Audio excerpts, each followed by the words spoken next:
way up high, and the dreams that you dream of once in a lullaby. Oh, somewhere over the rainbow, bluebirds fly.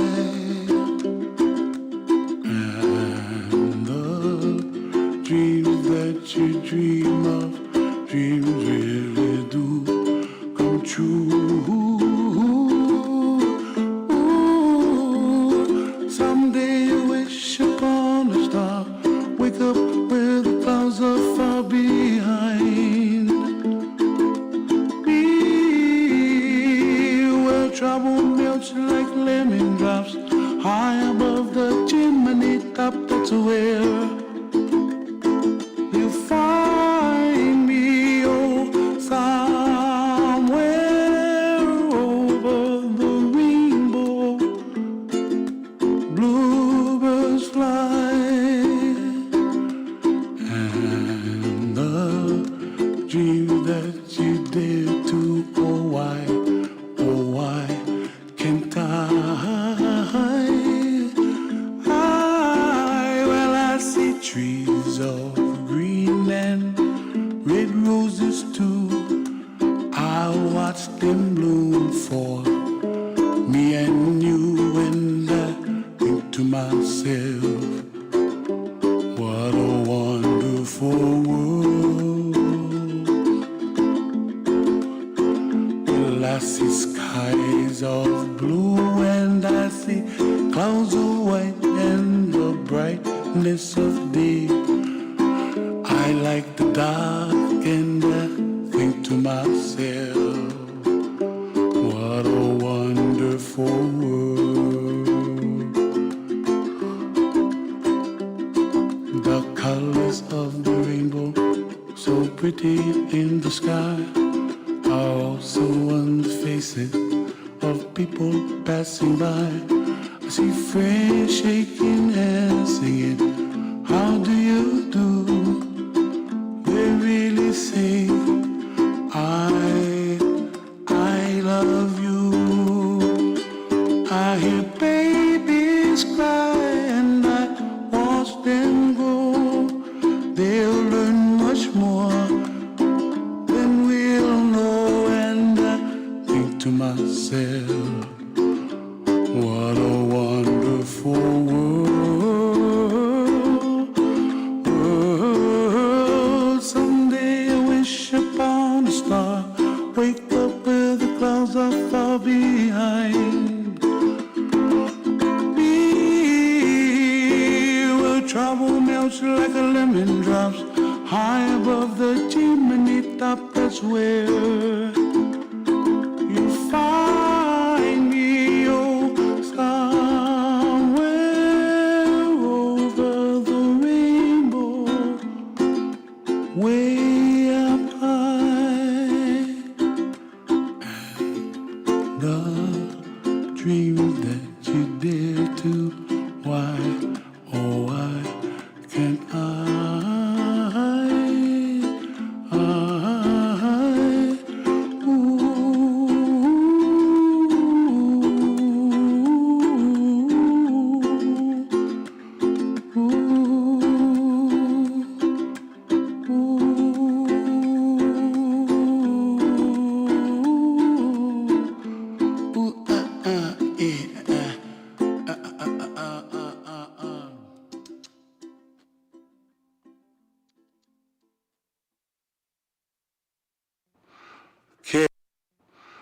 Okay, this one's for Gabby.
dream of dreams really do come true. Someday you wish upon a star, wake up where the clouds are far behind me, where trouble melts like lemon drops high above the chimney top. That's where you find me, oh, somewhere over the rainbow. Bluebirds fly, and the dream that you dare to, oh why can't I? Well, I see trees of green and red roses too. I watch them bloom for me and you, and I think to myself, what a wonderful world. Well, I see skies of blue and I see clouds of white and the brightness of day. I like the dark and I think to myself, what a wonderful world. The colors of the rainbow, so pretty in the sky, are also on the faces of people passing by. I see friends shaking hands singing, how do you do? They really say, I love you. I hear babies cry and I watch them grow. They'll learn much more than we'll know, and I think to myself, what a wonderful world.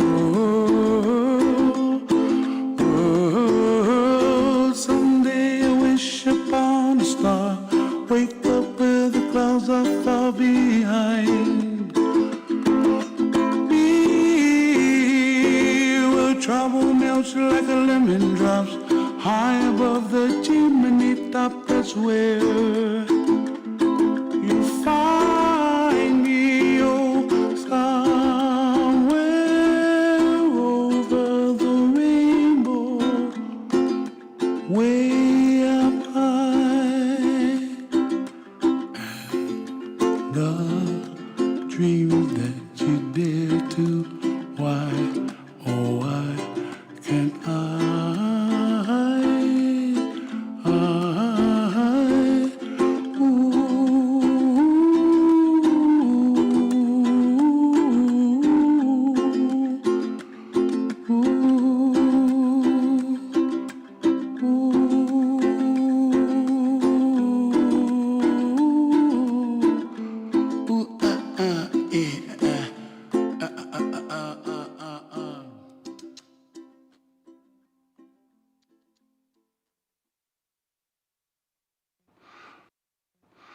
Okay, this one's for Gabby.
bluebirds fly,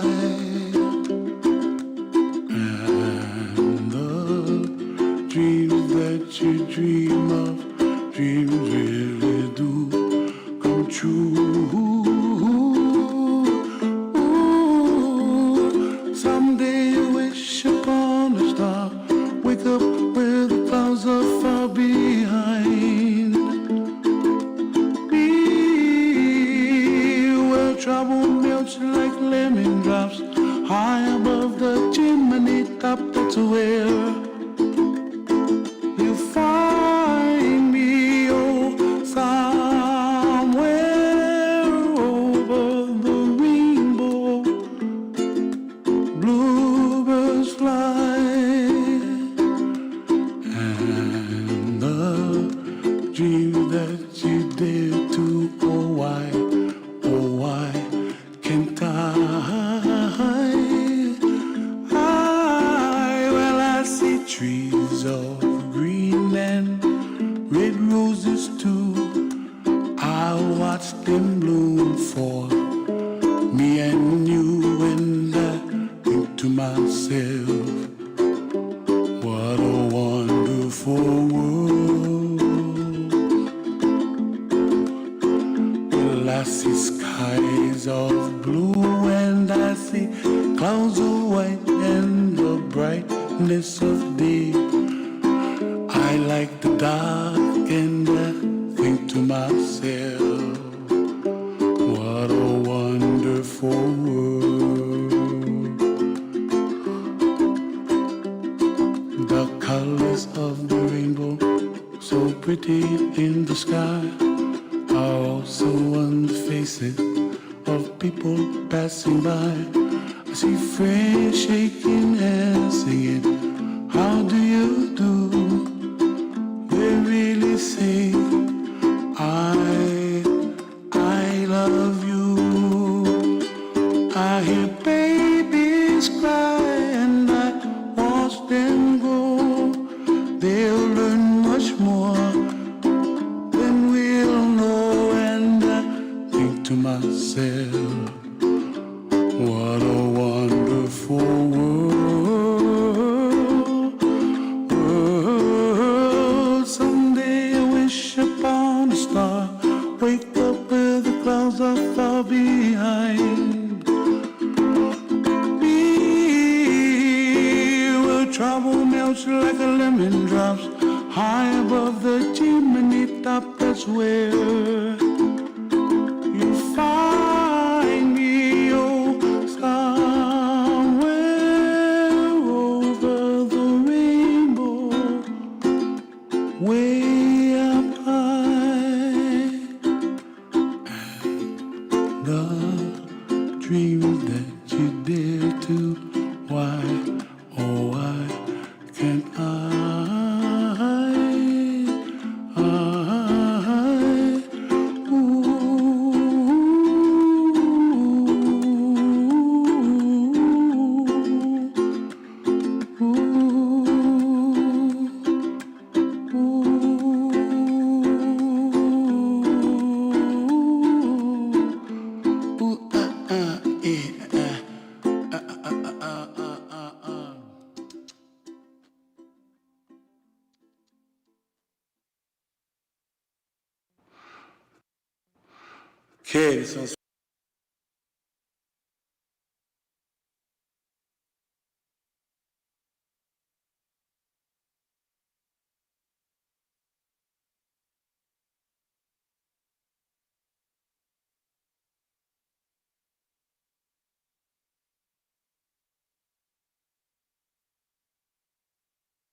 Welcome, everyone. We're going to go ahead and get started.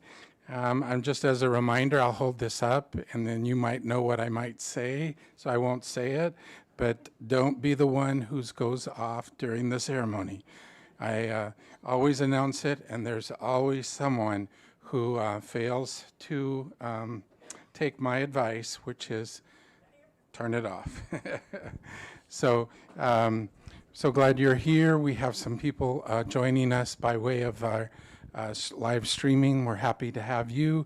And Nick Leggett, our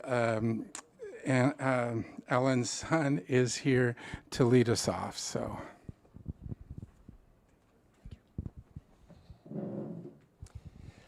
Hi, everyone. It's so nice to see you all. And I just have a few words to start the ceremony. Okay, yeah. Yep. So, yeah, I just wanted to convey simply how much Ellen loved Horizon House and all the people that she met here.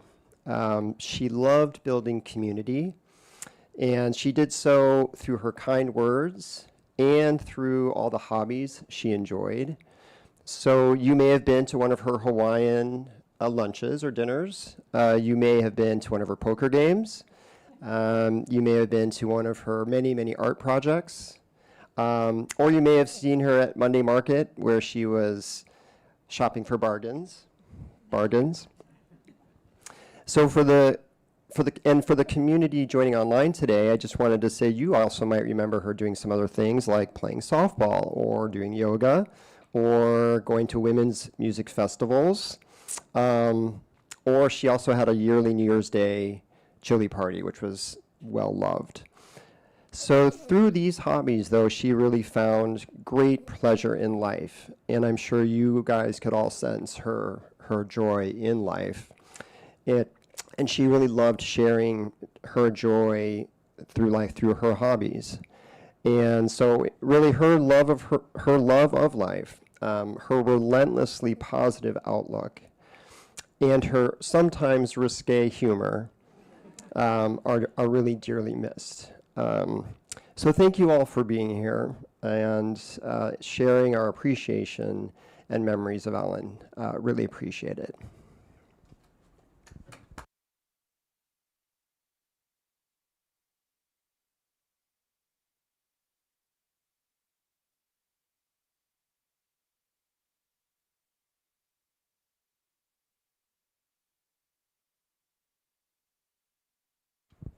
All right. I'm going to open us up with this Tibetan bowl, just to start us off with signal our opening.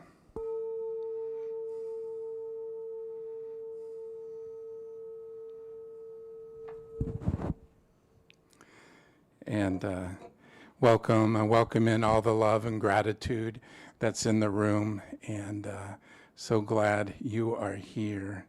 I'm so sorry Ellen isn't here to be with us in physical ways, but I suspect she's with us in her own Ellen way. While we're relieved to know that she is free of a body that could no longer serve her, her courageous departure leaves us tender-hearted and sad that she's no longer physically here. I'm Ben Martin. I'm a life cycle celebrant, and I had the privilege of getting to know Ellen through my sister, Mary Mueller. They enjoyed a special friendship, and Terry, my wife, and I were so grateful for the times we were able to have with Ellen. And it's with tender hearts that we make sacred the grief we feel for this loss. And it's with tender hearts that we pay tribute to the laughter, to the fondness of Ellen times, and truly celebrate this stalwart, caring, mischievous spirit. Call out her welcoming spirit, her ability to include you in her inner circle, to her devotion to her family as mother and grandmother, as well as her creative nature expressed through her prolific art, her evocative photography, her compelling storytelling, and her endearing poetry. Ellen graduated from Punahou School in Honolulu, 1959, and carried with her a lifelong love for the islands and their indigenous people. Her father was a diplomat, and though the family lived in many remarkable places, Hawaii always had a sacred corner for her heart. Ellen's MO was gathering people together who shared a common interest. And one of her interest groups at Horizon House was made up of anyone who was from Hawaii, anyone who traveled to Hawaii, anyone who I think could spell Hawaii was in her interest group. And she'd reserve a private dining room, decorated island style. And she was probably the most inclusive person I've ever known, and she loved sharing her passions.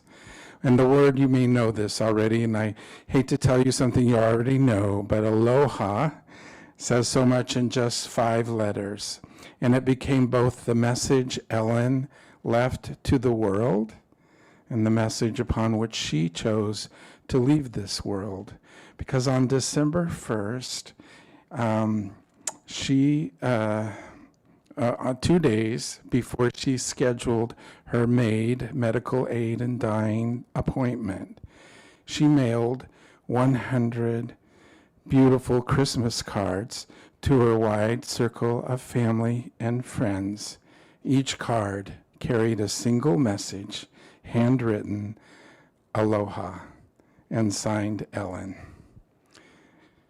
No one who received it understood, I don't think, the inherent irony and poignancy of the message.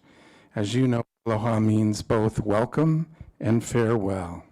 And so with gratitude to the people of Hawaii and to Ellen who embodied it, may our today be a collective force that holds us together. May it awaken us to the unseen connections that weave us together. Connection we sometimes call love, and in Hawaiian we call it aloha. The ceremony not only awakens our best memories of Ellen, it also marks a rite of passage for each of us as we sadly have to learn how to live in a world where Ellen is no longer physically with us. Yet just as a fragrance lingers in a room long after a person has stepped away, so does the fragrance of Ellen remain with us, good-humored, accepting, fun-loving.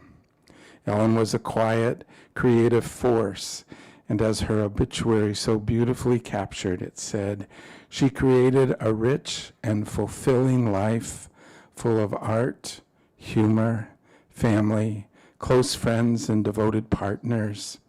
She had a magical, generous, and independent spirit. Her love is wrapped in us all, and we are lucky to have been gifted so many sweet and loving memories. We are privileged to have Ellen's art exposition as part of our ceremony together. And I'm going to ask our people to show our people who are online just the wall of art that's over here on the right. Ellen was a prolific artist, and many of these are pieces she created since she arrived here at Horizon House. She had a lifelong fascination with horses. She loved to ride them in her younger days. She loved to paint them through the years. And one of her horse paintings, which is on the back of your program, is called Crossing the Columbia Gorge. And it's of a white steed in motion with a swatch of yellow sky and a swatch of brown mountains and a swatch of blue water. Simple in composition and color. And yet you get a sense that her horse was going somewhere and going somewhere fast. Her horse pictures seem to echo her own free, independent spirit and represent a courage that she could channel into her own life. The courage to be forthright and authentic about her sexual orientation, the courage to embark on brave journeys of soulful adventures, and the courage to own and face her own death with clarity and with grace.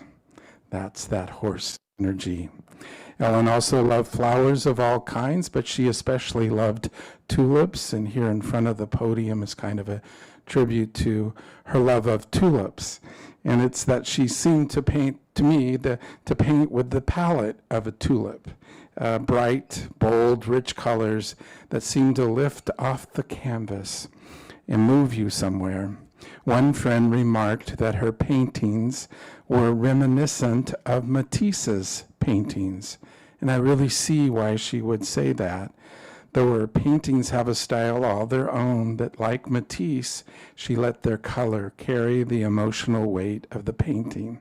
Her palette seemed to be a joyful one, and she could invoke a figure or a subject without getting finicky about the detail. She conveys emotion with an ease that feels almost effortless. Well, after the ceremony, and listen up if you've started to fall asleep or nod off on me, you are invited for a closer look. And if a particular painting over here calls to you, the invitation is for you to take it home with you and give it a home. Ellen was always a generous soul, and even now her generosity continues to this day. So please help yourself. Take whatever connects with you and calls to you, and take that as a tribute to Ellen. Ellen was not only a gifted artist, but also a gifted writer. She wrote a beautiful coming-of-age memoir called Growing Up Down Under that traces her teen years in Canberra, Australia. The books available on Amazon are in the Horizon House library. And her latest book, Murder at Sample High, is hot off the presses, came out after she passed, and is quite the murder mystery with a lot of echoes of real life in there. Her life in Staunton, Wisconsin, where she was a high school counselor. As the back cover says, the mystery novel is a thinly disguised story about a mother-daughter relationship. And about the protagonist, it says, she is a closeted lesbian who lives a secret life next door to her longtime partner, Joe. Well, lots of echoes of the real, and I guarantee that you will be riveted. You are welcome to pick up a copy for yourself and to share it forward with friends and with family. Well, now in this service, let us celebrate, honor, and recognize what has been, what is, and what will always be Ellen, her love of family, her generous heart, her welcoming spirit, her courageous living, her bold creative spirit. I share this poem of mine that speaks to the unmistakable essence of a loved one. And thus we observe seed to root, to plant, to flower, to seed, earth to bloom, to earth. A soul returns, and what she takes is what she leaves, unmistakable, like the scent of peach and lavender or tulips and roses. Where she has been and will be, an unmistakable essence we knew as Ellen, an unmistakable essence we instantly still know, an unmistakable essence we hope to re-know, recognize again still more, in time now, reawakened by our memories, in time always, through the legacy she leaves us, in time beyond time, when we shall meet again. Well, in the words of Carl Sagan, the nitrogen in our DNA, the calcium in our teeth, the iron in our blood were made in the interiors of collapsing stars. We are made of star stuff. And indeed, we are all stars, though some of us shine with more particular radiance than others. And so it is that Ellen shined with a more particular radiance, to be sure. It's interesting to note that the name Ellen is a feminine name of Greek origin, and it means torch or shining light, symbolizing brightness, illumination, positivity. And she, without a doubt, lived up to her name and was the shining light of a very particular radiance wherever she lived. So while we are saying goodbye to the orderly and concentrated remnants of stars that comprised Ellen, her light is not gone, but can be thought of as refracted through us, multiplied 1,000 times over by the lessons we have learned, by the moments she has given us, by remembering her wonder at the world. We are better people for having known her. Here on the makeshift altar, there are several treasured art pieces, wooden bowls from Hawaii, a kukui necklace that's a lei, and this nut is from the candle nut tree of Hawaii and is the state tree, and it represents enlightenment, protection, and peace. And then we have a lei of orchids wrapped in some ceremonial waters with some tulip leaves in there. And a lei is more than just a pretty garland. It's a symbol of aloha. And traditionally, the giving or receiving of a lei marks a meaningful moment, such as a birthday, graduation, or wedding, and acknowledges the bond between the giver and the receiver. And so on our altar today, we have this offering of a lei, acknowledging the deep bond we continue to feel for Ellen. And since we can't light a real candle, sorry, Horizon House says so, I'm going to now light, light this candle in honor of the light that Ellen was and is and will always be, and place it in our ceremonial waters. And may this light nourish us with a reminder of Ellen's light, how bright, how fun things seemed when she was in the room, how reassured she could make us feel, how kind she was to those around her. She blessed us with her light. We now ask that it extend this light to her. Bless her with our love. Nourish her with her spirit with our gratitude. And you may know this, there's a beautiful Hawaiian prayer called the Ho'oponopono prayer. It's a longer piece, but distilled down, it's condensed into 4 guiding statements thought to release a person who has recently died. And these statements are, I'm sorry, please forgive me, thank you, I love you. And I think that covers the gamut of human relationships, finding grace with each other through forgiveness, finding release through gratitude, and finding connection through the continuing power of love. So I invite you to bring Ellen's image into your mind's eye and silently say these 4 statements with me, or those that most apply to you. Ellen, I'm sorry. Please forgive me. Thank you. I love you.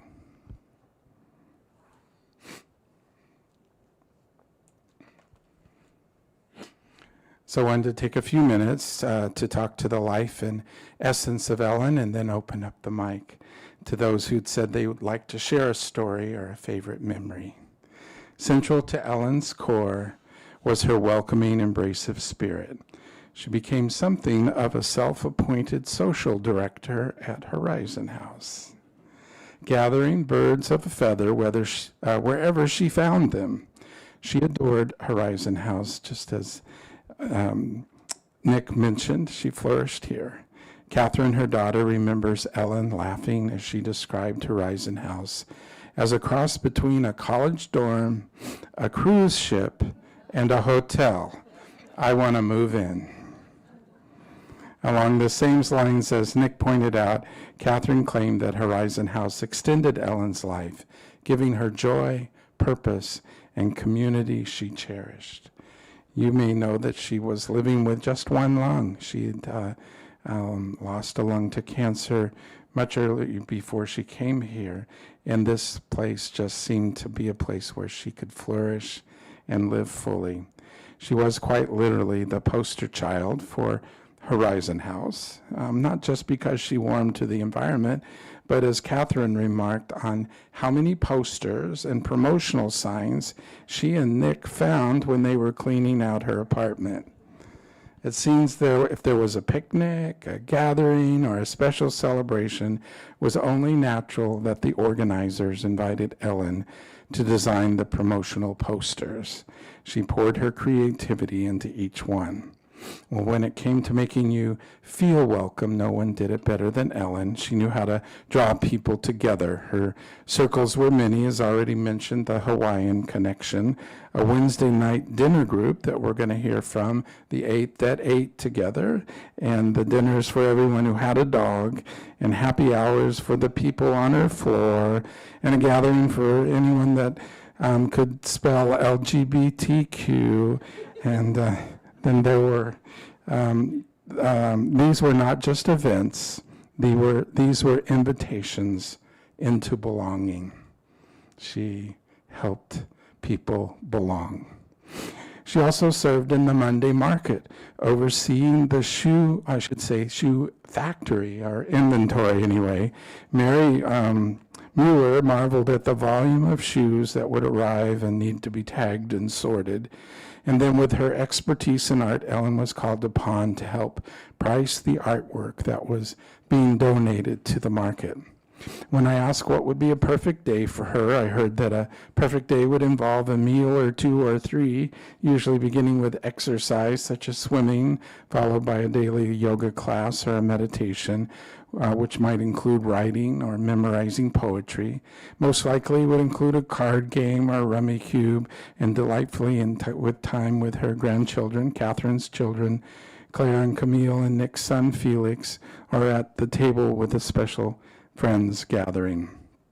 Ellen was well-traveled, and with a father who was a diplomat, the family lived in many places. As a child, she lived in London, Stockholm, Canberra, Australia, Honolulu, and Washington, D.C. And although she had a stint in San Francisco and then Florida, the majority of her adult years were in Stoughton, where she was a counselor, and then, of course, ended up in Seattle in her later years.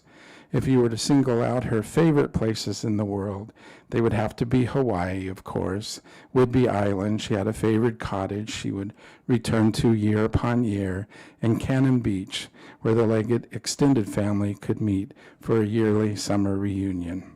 Ellen received her bachelor's degree in English from Goucher College, Baltimore, Maryland in 1963. She received a Master of Science degree in counseling from the University of Wisconsin-Madison and an ED degree in behavioral science from Nova University in Fort Lauderdale, Florida. She taught English in various high schools before becoming a counselor in Stoughton, Wisconsin area school district. When I asked for a signature statement that would just instantly telegraph Ellen, Nick volunteered, "Guilt is overrated." And when I asked, what did she teach you about life, I heard, "Be your authentic self." Both so true of Ellen.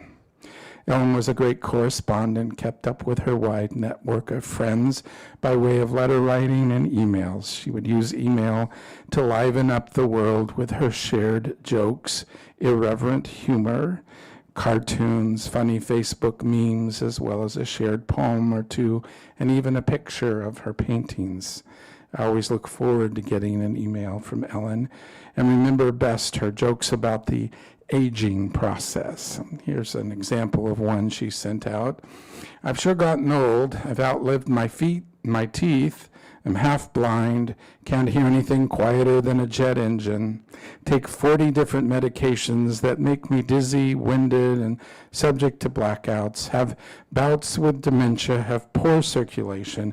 I hardly feel my hands and feet anymore. Pass wind like an old tin Lizzie.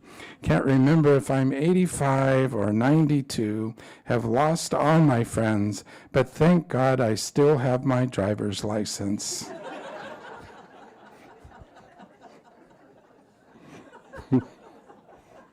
That's Ellen for you.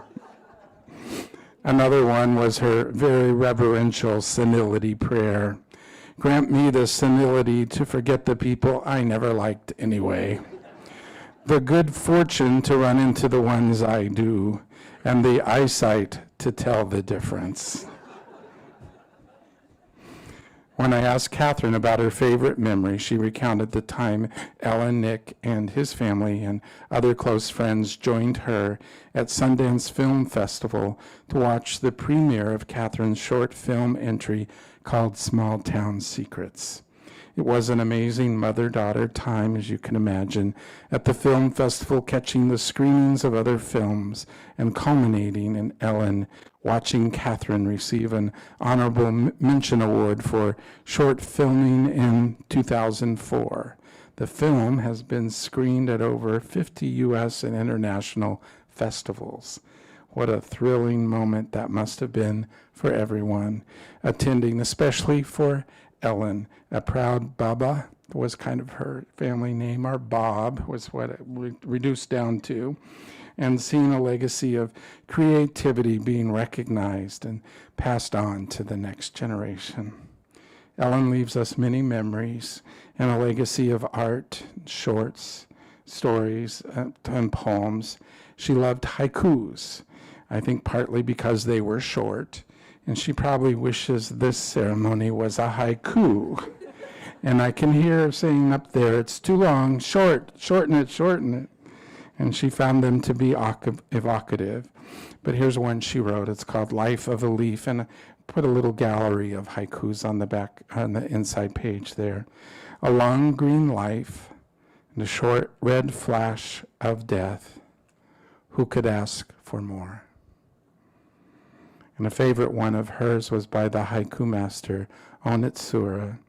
And of course, it's a translation. It says, if you keep within your heart a green bough, I have heard, there will come one day to stay a singing bird. And her final haiku that marked the beginning of her next journey came to her by way of her daughter-in-law, Emily, and it says, traveling mercies, the last journey, homeward bound, spirit soars ahead. May it be so. Aloha. Well, we want to take a moment to open it up for, so I guess, are you pointing that it's on the screen here? Okay. I think we'll, sure. We have put together a little retrospective. Would you guys be willing to play it for us? So these are just a quick slideshow that Katherine put together, and I added on to it. So let's take a breather, listen to a little Hawaiian music, and catch Ellen. Okay, this one's for Gabby.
Dreams that you dream of, dreams really come true. Someday you wish upon a star, wake up where the clouds are far behind me,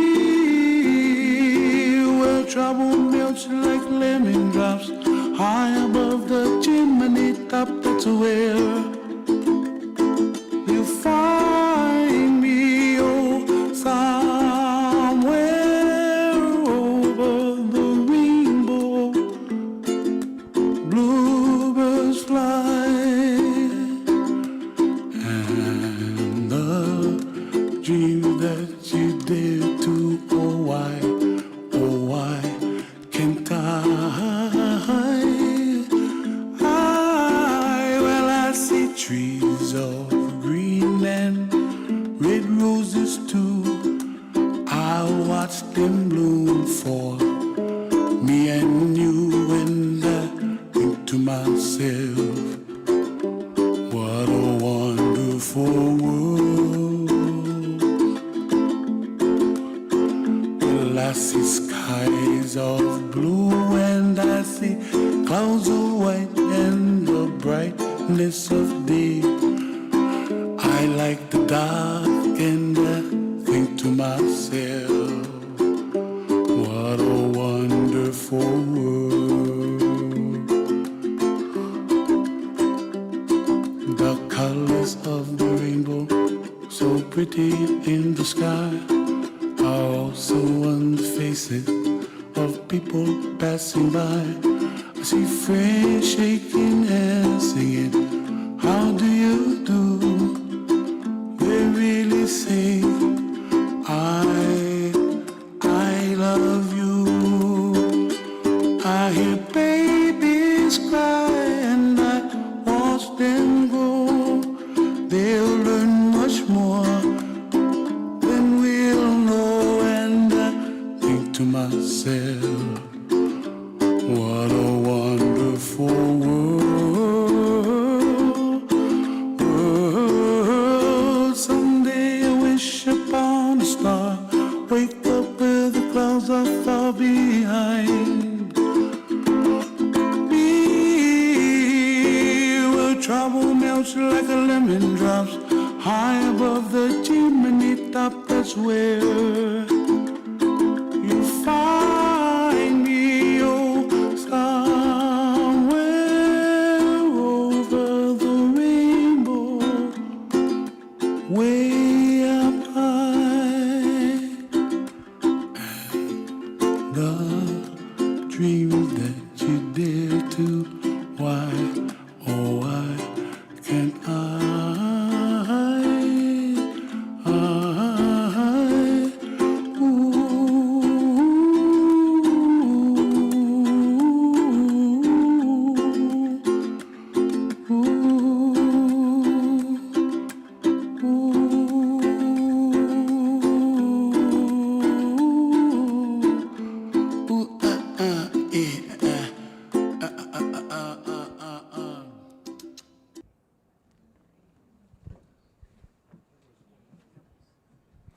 Thank you, Katherine. Yeah, she did a great job.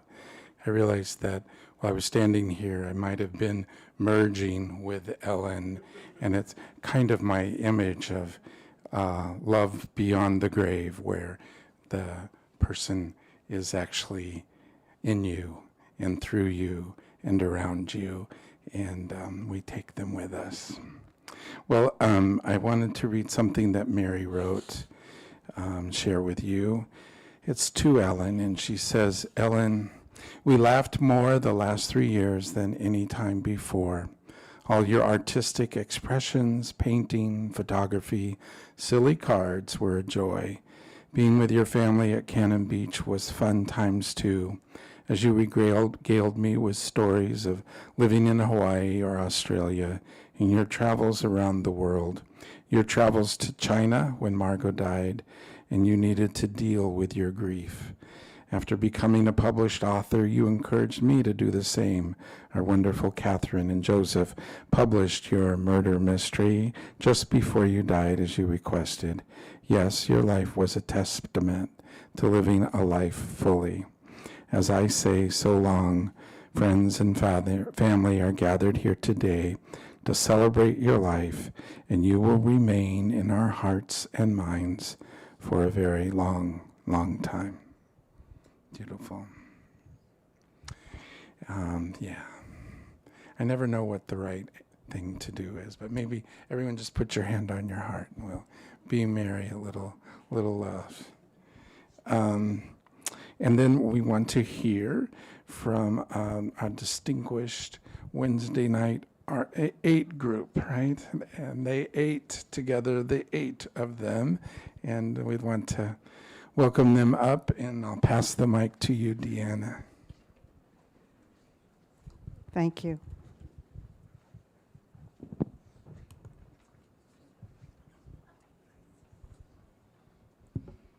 Come on, some of you come on this side.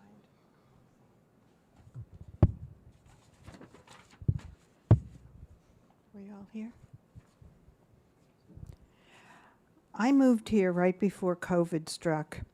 There weren't many move-ins or opportunities to meet other new residents, and it was quite sad and lonely for a while. When the shutdown was over, some new people were finally seen around campus. So Karen and I came up with the idea of each asking 3 women, single women, that was a stipulation, had to be single women, to join us for dinner once a week. So Karen chose 3 and I chose 3, and the Wednesday night dinner group was formed. Each of us only knew a few members of our new group, and only casually, so it was a bit awkward at first. We had all had different journeys in life, but over time we became very important to each other. Ellen was the best of us. She was our mother hen. She managed to instill civility into the group. She made us raise our hands for permission to speak when we got too rowdy or ill-mannered. At first we balked, what is this? But she held fast. I think she felt as though she was hurting high schoolers again. Ellen was joyful and fully engaged in life here, as Ben has explained, and she was always looking for ways to bring people together. She formed a meeting group of gay people and invited us to go to the meetings. And some of us did. We wanted to get to know our gay community, and we wanted them to know us, so we joined them. She had small gatherings in her apartment and invited people who didn't know each other. The time I remember best was the first time I went. Ellen had never used her oven, and she was warming pizza when the smoke alarm went off. Within seconds, 2 employees came bursting into the apartment. There was no fire, so they turned around and left. She put the pizza back in. Within seconds, it happened again. She was a bit red-faced, but we were all happy to find out how well the system worked here. We ate our warm pizza with a chuckle. After she received her grim diagnosis, she calmly told all her friends. As a gift to us, she put much of her art on the walls in the West Wing and told us to come and take what we wanted. I am fortunate to have one of her paintings hanging on my wall, right by the front door, so I think of her every day. Ellen lived with gusto. She brought joy to everyone, and we loved her. We miss her. We're now 7, and she can't be replaced. Give the mic to Ronnie. I'm Ronnie Budge. I'm one of the lucky ones of the 8. Never knew why I was invited to join the Wednesday evening group, but I'm very glad that I was. I did not know Ellen very well until those Wednesday evening gatherings, but I grew to appreciate many of the qualities that Ben has already spoken of, and Deanna as well. She was generous, she cared for her friends, and she had supreme self-confidence. If something needed to be done, she just did it. And if she was introduced to something new and appealing, she grabbed it by the horns. In the words of another of our Horizon House residents, she was irrepressible. We are all today wearing a red dot. We are doing that in memory of Ellen because the tradition of the red dots here at Horizon House is that when you are new, you get a red dot, so everybody will know that you are new, and if you are met in the elevator, they'll most likely start a conversation and welcome you here. But the kind of rule of thumb is after a year, you take it off. Ellen absolutely refused. I guess she just wanted to continue meeting as many people as possible. In regard to her generosity, she produced her memoir, which we all hoped that she would continue beyond her teen years to the present, but she didn't have time to do that. But she also wrote the novel, and she offered them both free to anyone who cared to have one, and would sign it for you if you liked.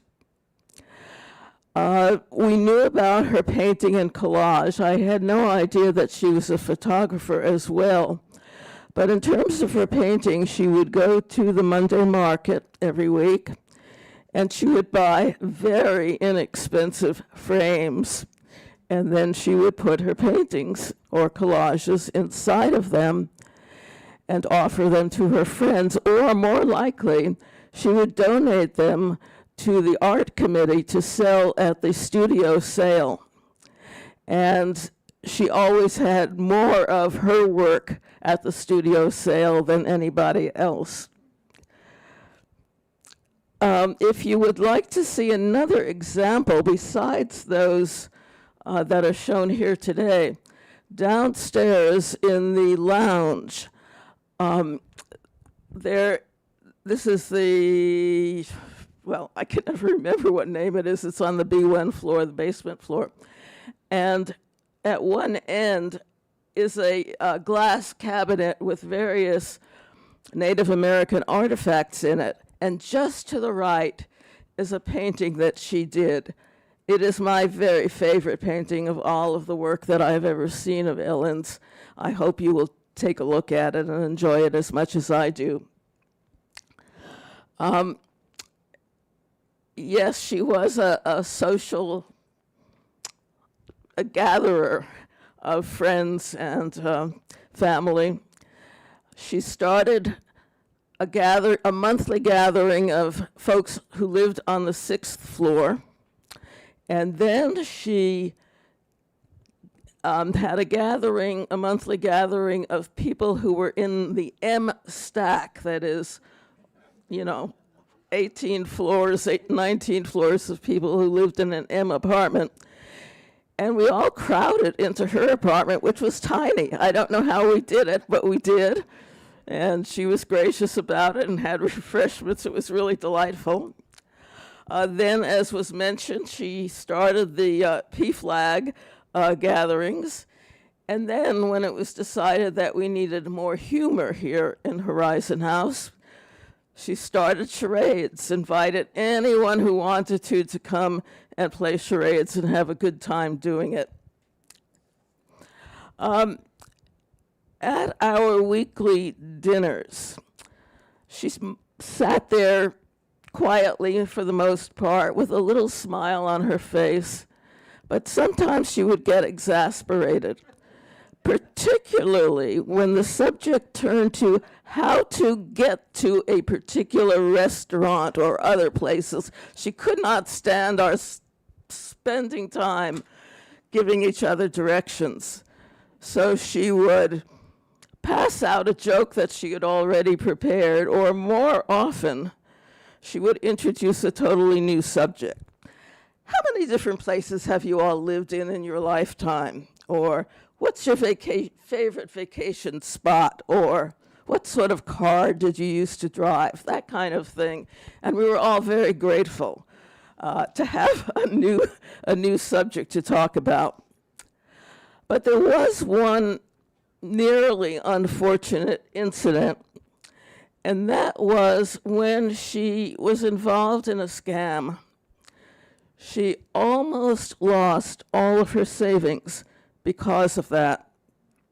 I think it was only because of running into her son, Nick, that she was saved from that. She told us all about it.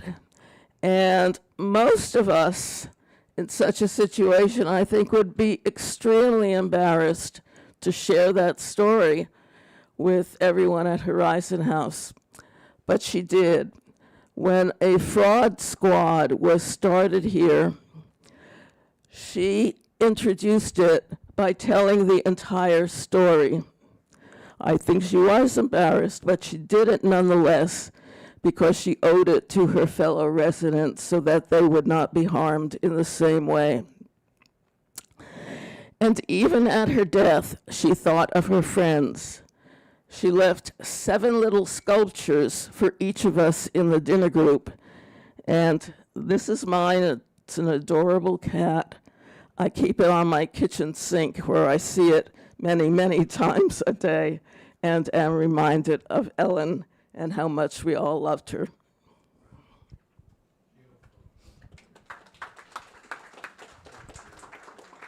Great, thank you. Amazing. I love how she was not only horizontal in her embraciveness, but vertical as well. That's remarkable and wonderful. I want to hear from Ruth, was a good friend of Ellen's. And so Ruth, come ahead. Thank you. Ruth Yeomans. When Ellen moved to Seattle from Wisconsin, she put her name on a lesbian dating site. And that is where we met. And we had a very good friendship and a lover relationship. And I want to say just one thing that really epitomizes Ellen.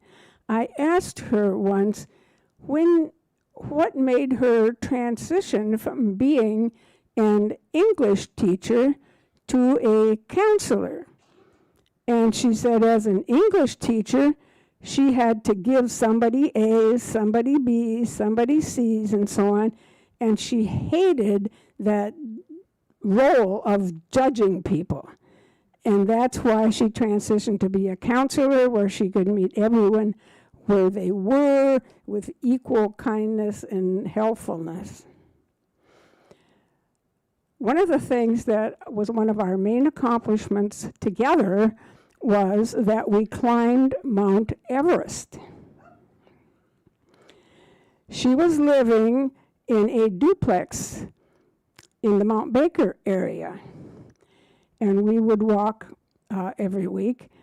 And a few blocks, 2 blocks from her house, there was a very, very steep street going up to the top where there were a lot of other Mount Baker homes.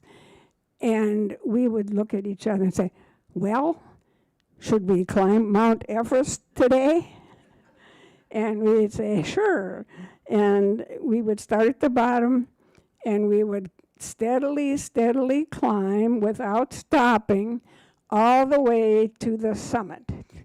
And then later on, as we both began to develop some breathing issues, we would take it, first we're going from the base camp to the second camp. Then we would stop and rest.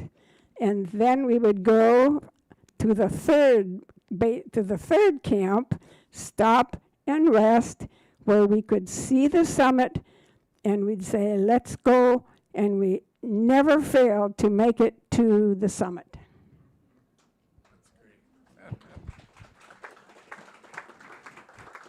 I think that's a great method for overcoming your tiredness. Get to base camp, get to the next camp, get to the next. That's great.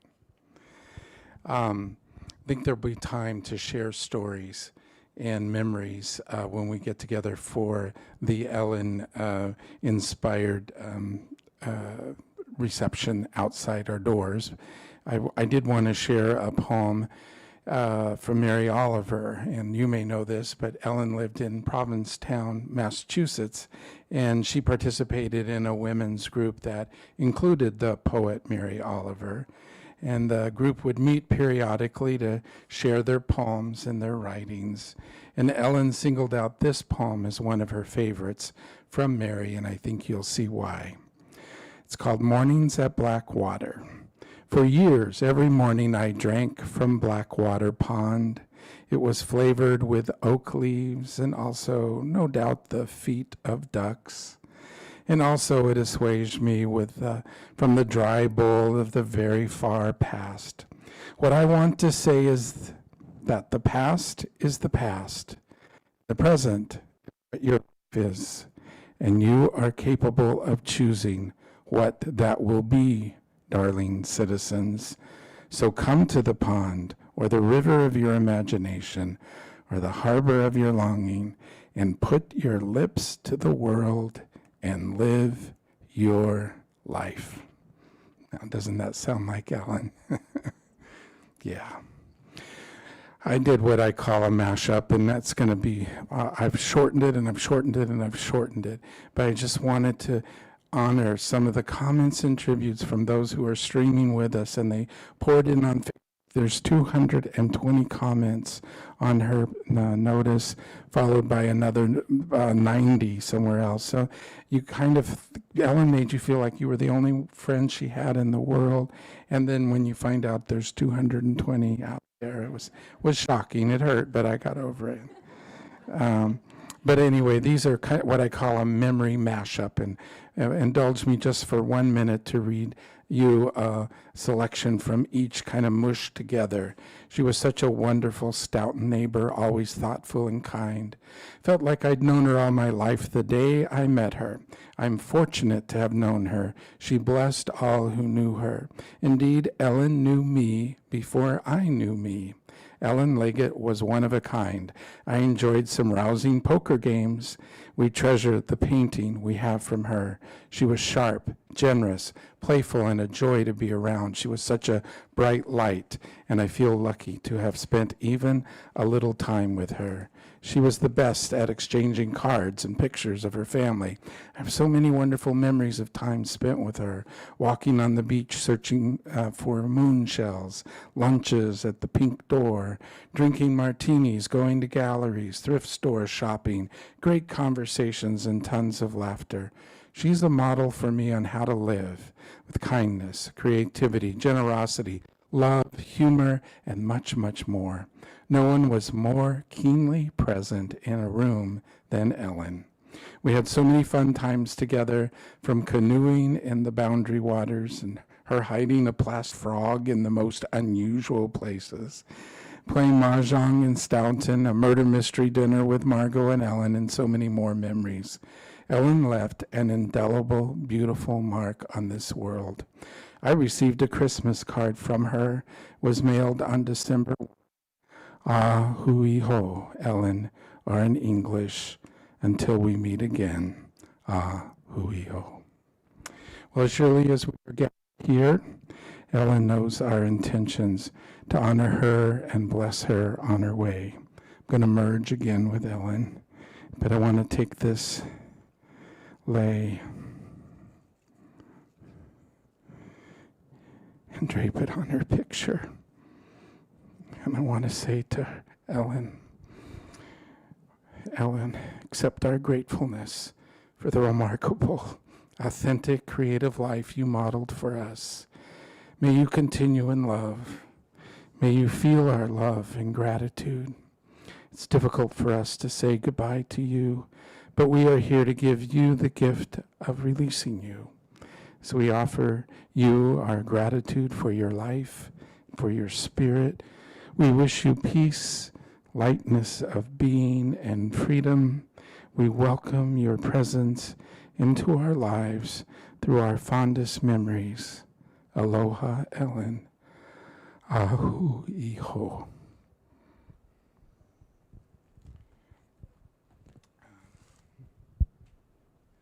I now extinguish or turn off this light. Very unesthetically, I would admit.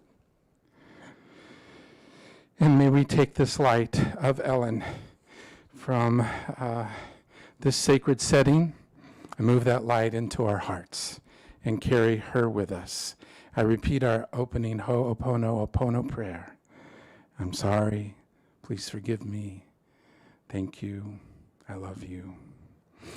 Well, we've hit some poignant notes in this ceremony, and we've spoken a reverential goodbye, but our ceremony wouldn't be complete without a special nod to Ellen's wicked, oftentimes irreverent sense of humor. So to send us off properly to our Ellen-planned reception of brownie and Prosecco out in the Commons area, we have Carl Swenson here with us to sort of lead us in the singing of Drop, Kick Me, Jesus, Through the Goalpost of Life. Now, Ellen was known to swim in the morning and get out of the pool, and just to agitate Mary, who also was swimming, she would sing a cowboy song, and Ellen was not a singer. She was an artist, she was a writer, and she was a terrible singer. So she would belt it out. That wasn't her problem. And so in honor of that, Drop Kick Me, Jesus, and we do get the lyrics here with this, so we want you to sing along during the chorus.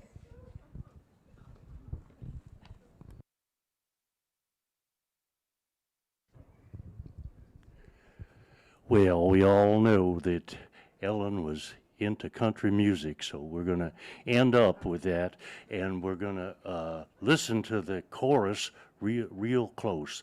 And then what will happen is after that, every time we come back to the chorus, we'll all join in, okay? And you don't have to worry about what key you're in. You just play Ellen, okay? Okay, so let's roll it here.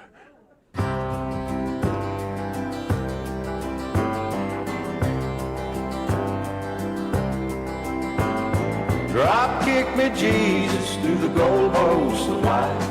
End over end, neither left nor to right. Straight through the heart of them righteous uprights. Drop kick me, Jesus, through the goalposts of life. Make me, oh, make me, Lord, more than I am. Make me a piece in your master game plan. Free from the earthly tempestuon below. I've got the will, Lord, if you got the toe. Drop kick me, Jesus, through the goalposts of life. End over end, neither left nor to right.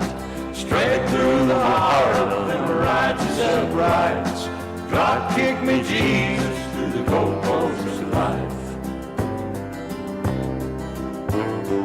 Bring on the brothers who've gone on before, and all of the sisters who've knocked on your door. All the departed dear loved ones of mine, and stick 'em up front in the offensive line. Drop kick me, Jesus, through the goalposts of life. End over end, neither left nor to right. Straight through the heart of them righteous uprights. Drop kick me, Jesus, through the goalposts of life. A lowly bench warmer I'm contented to be, until the time when you have need of me, to flash on the big scoreboard that shines from on high, in a big Super Bowl way up in the sky. Drop kick me, Jesus, through the goalposts of life. End over end, neither left nor to right. Straight through the heart of them righteous uprights. Drop kick me, Jesus, through the goalposts of life. Yeah, drop kick me, Jesus, through the goalposts of life. End over end, neither left nor to right. Straight through the heart. So